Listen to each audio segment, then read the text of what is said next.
Assalamualaikum warahmatullahi wabarakatuh. Hidup adalah perjalanan panjang yang penuh warna. Ada saat kita tertawa, ada saat kita menangis. Ada masa di mana kita merasa bahagia, tapi ada pula waktu di mana derita seakan tak kunjung usai. Banyak orang bertanya dalam hati, mengapa hidupku terasa berat? Mengapa aku selalu merasa kekurangan, meski sudah berusaha sekuat tenaga? Dalam pandangan para sufi, penderitaan bukan sekadar cobaan dari luar, melainkan tanda adanya hijab, tabir yang menutupi hati dari cahaya ilahi. Penderitaan lahir bukan karena dunia kejam, melainkan karena hati kehilangan arah dan lupa sumber kebahagiaan sejati. Rasa sakit dan penderitaan yang kita alami sesungguhnya adalah undangan dari Sang Kekasih agar kita kembali pulang kepadanya. Namun, manusia sering salah mengerti. Kita menyalahkan takdir, menyalahkan orang lain, bahkan menyalahkan hidup itu sendiri. Padahal yang sesungguhnya terjadi adalah hati kita sedang dipanggil untuk kembali. Bayangkan seseorang yang terus mengejar bayangan di tanah. Ia berlari, terengah-engah, namun tak pernah bisa meraih bayangan itu. Begitulah manusia yang terikat pada dunia. Kita mengejar sesuatu yang fana, berharap menemukan bahagia abadi di dalamnya. Dan pada akhirnya kita hanya menemukan kelelahan dan kekecewaan. Para sufi mengajarkan, penderitaan sejati bukan ketika kita kehilangan harta, jabatan, atau cinta manusia. Penderitaan sejati adalah ketika hati terpisah dari cinta ilahi. Saat itu, hidup akan terasa hampa, meski segala yang kita kejar sudah berada di tangan. Maka pertanyaannya bukanlah, mengapa aku menderita, melainkan, apa yang membuat hatiku jauh dari Allah? Inilah inti ajaran tasawuf, bahwa penderitaan adalah cermin. Ia memantulkan wajah kita sendiri, memperlihatkan seberapa jauh kita telah berpaling dari sang sumber. Hari ini mari kita renungkan bersama. Apa sebenarnya penyebab hidup menderita? Mengapa ada orang yang tampak sederhana namun bahagia, sementara ada yang bergelimang harta tapi hatinya gersang? Para sufi telah memberi jawaban dan mereka merumuskan 7 penyebab utama yang menutup pintu kebahagiaan sejati dalam jiwa manusia. Penyebab pertama, terikat pada dunia. Sufi berkata, dunia hanyalah bayangan. Ia indah memikat tetapi tak pernah bisa kita genggam. Penderitaan muncul ketika manusia jatuh cinta pada bayangan, bukan pada sumber cahaya yang menciptakannya.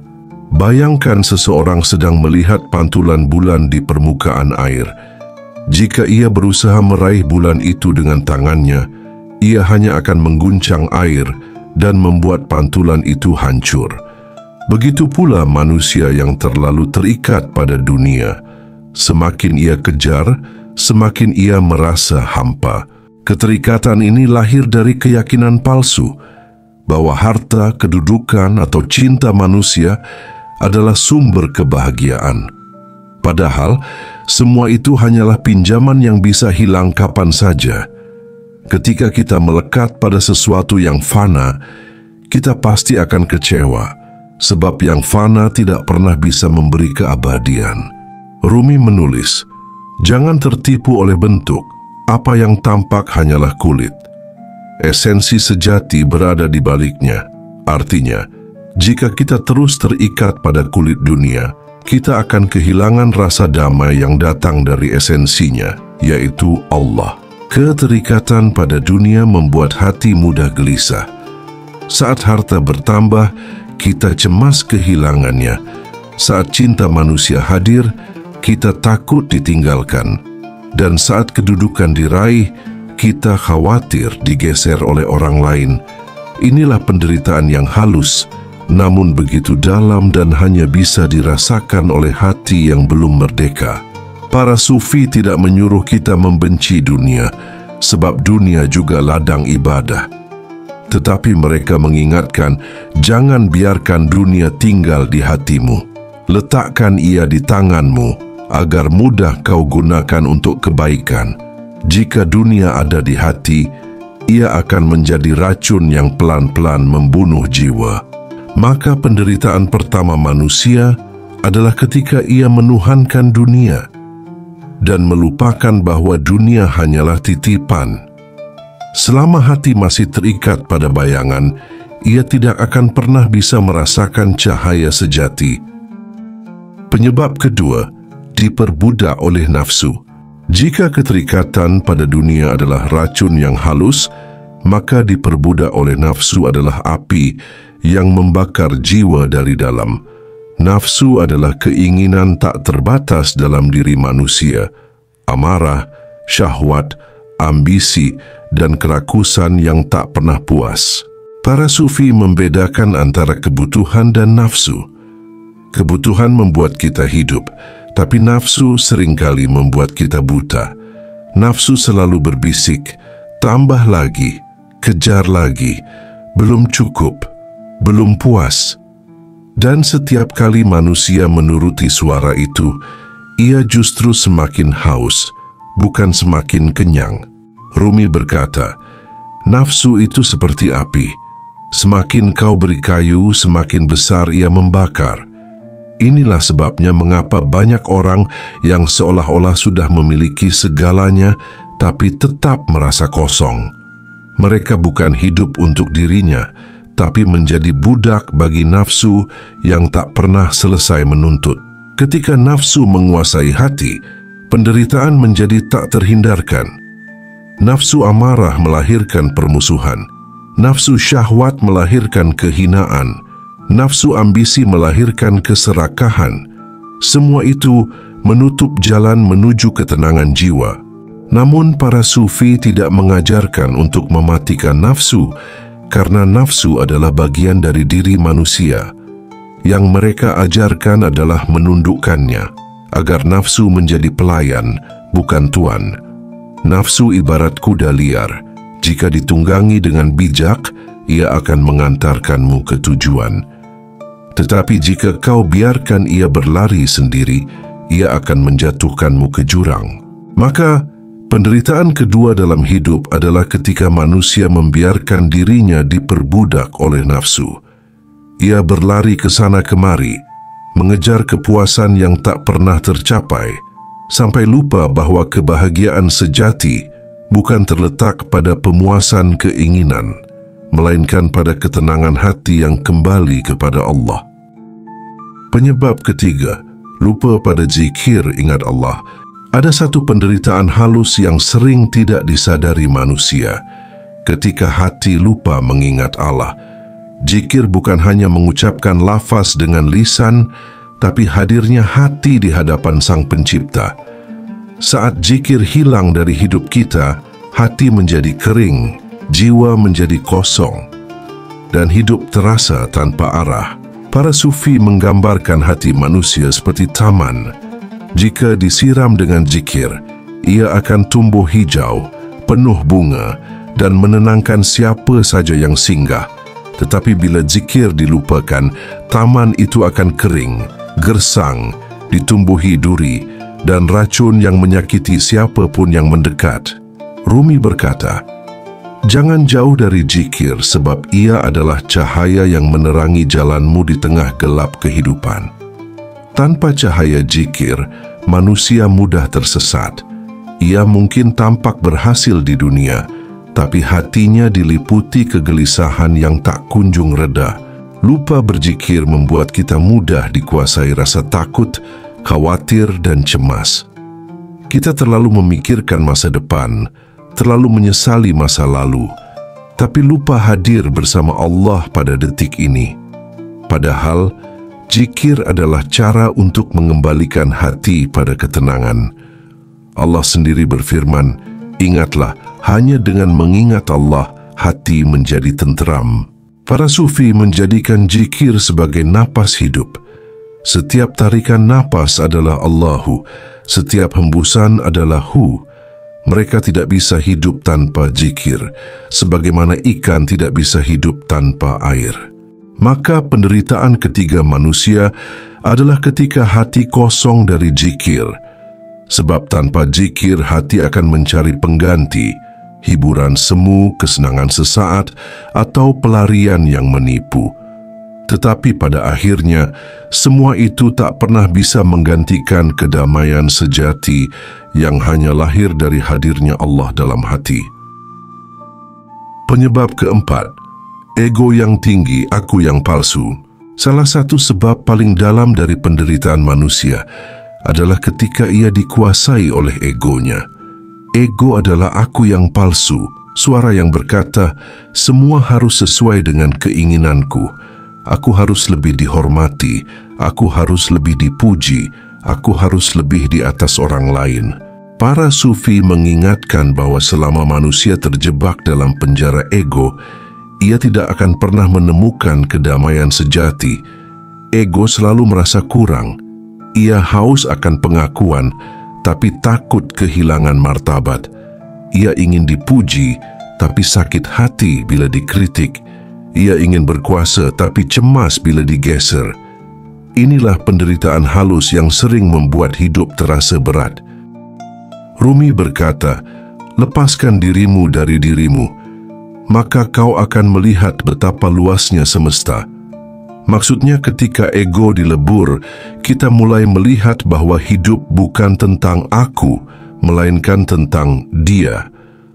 Allah yang menjadi sumber dari segala yang ada. Ego yang tinggi melahirkan kesombongan.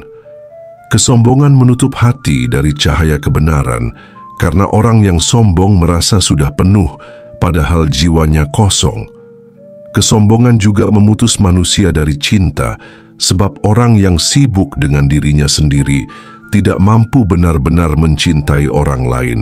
Dalam tasawuf, perjalanan menuju Allah disebut fana, yaitu meleburkan ego hingga yang tersisa hanyalah kesadaran akan Dia. Fana bukan berarti hilang sebagai manusia, tetapi terbebas dari tirani ego yang membuat jiwa sempit. Maka penderitaan keempat manusia adalah ketika ia hidup di bawah bayang-bayang egonya sendiri. Selama aku yang palsu masih menjadi tuan, hati tidak akan pernah damai. Tetapi ketika ego dilebur, hati akan lapang dan manusia akan merasakan kebahagiaan yang lebih tinggi daripada sekadar pujian atau penghormatan. Penyebab kelima, membandingkan diri dengan orang lain. Salah satu sumber penderitaan yang paling banyak menggerogoti hati manusia adalah kebiasaan membandingkan diri dengan orang lain.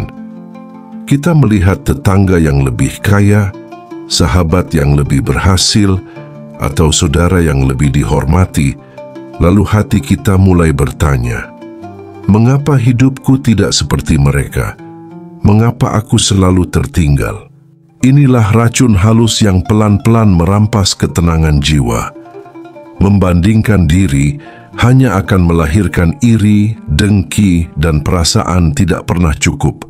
Padahal, setiap jiwa memiliki jalan takdirnya masing-masing, sebagaimana setiap bunga mekar pada musim yang berbeda.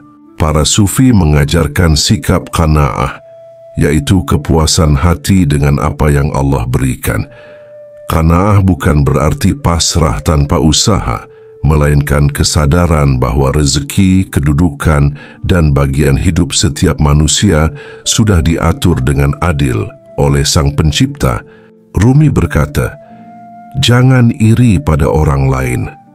Bintang dan bulan tidak pernah saling bersaing. Keduanya bersinar sesuai waktunya. Begitu pula manusia.